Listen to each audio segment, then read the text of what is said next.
Bien, alors on a vu comment on additionnait des nombres relatifs, donc maintenant on va voir comment les soustraire, ces nombres relatifs. Donc c'est simple, il y a deux choses à retenir, c'est qu'en mathématiques il n'y a que deux opérations, il n'y a que l'addition et la multiplication.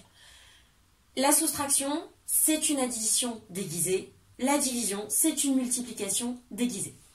Donc ici, on revient à des soustractions que vous savez faire depuis toujours.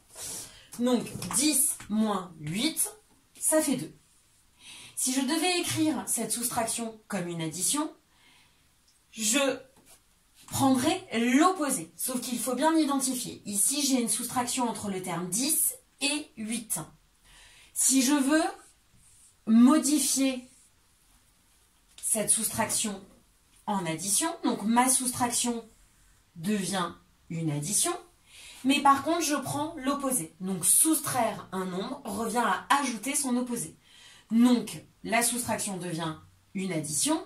Et par contre, le nombre 8, sous-entendu plus 8, son opposé, c'est moins 8. Donc, ici, je me retrouve avec moins 8. Je dois mettre des parenthèses puisque deux signes mathématiques qui se suivent. Donc, je suis passée d'une soustraction à une addition. Puisqu'on connaît les règles de l'addition, on les applique. Ici, je suis dans le cas de signe contraire. Le signe qui l'emporte, c'est le plus, puisque 10 est une plus grande distance à 0. Et vu que ce sont des signes contraires, moins, je fais la plus grande distance à 0, moins la plus petite, ce qui nous fait 2. Je retombe bien sur le même résultat. Pourtant, ici, c'est une soustraction, ici, c'est une addition, mais soustraire un nombre revient à ajouter son opposé. 13 moins 4, c'est aussi une opération qu'on sait faire. Ça fait 9, sous-entendu plus 9. Si j'écris cette soustraction comme une addition, 13 ne change pas, c'est le premier terme. Ma soustraction devient une addition, mais je dois venir prendre l'opposé. L'opposé de 4, c'est bien moins 4. J'applique ma règle de l'addition.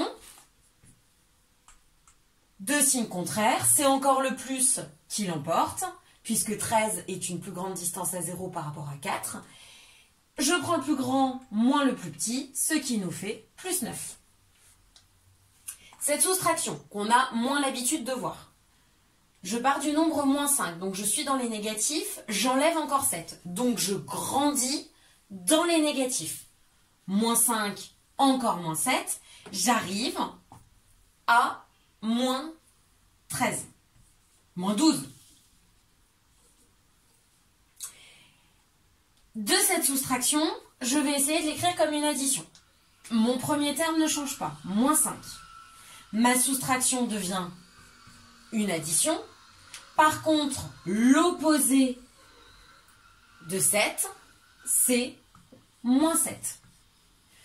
Je reprends les règles de l'addition, je suis dans le cas des mêmes signes, donc je ne me pose pas de questions, je garde mon moins, et vu que ce sont des mêmes signes, j'additionne 5 et 7, ce qui me fait bien moins 12. Je retombe sur le même résultat.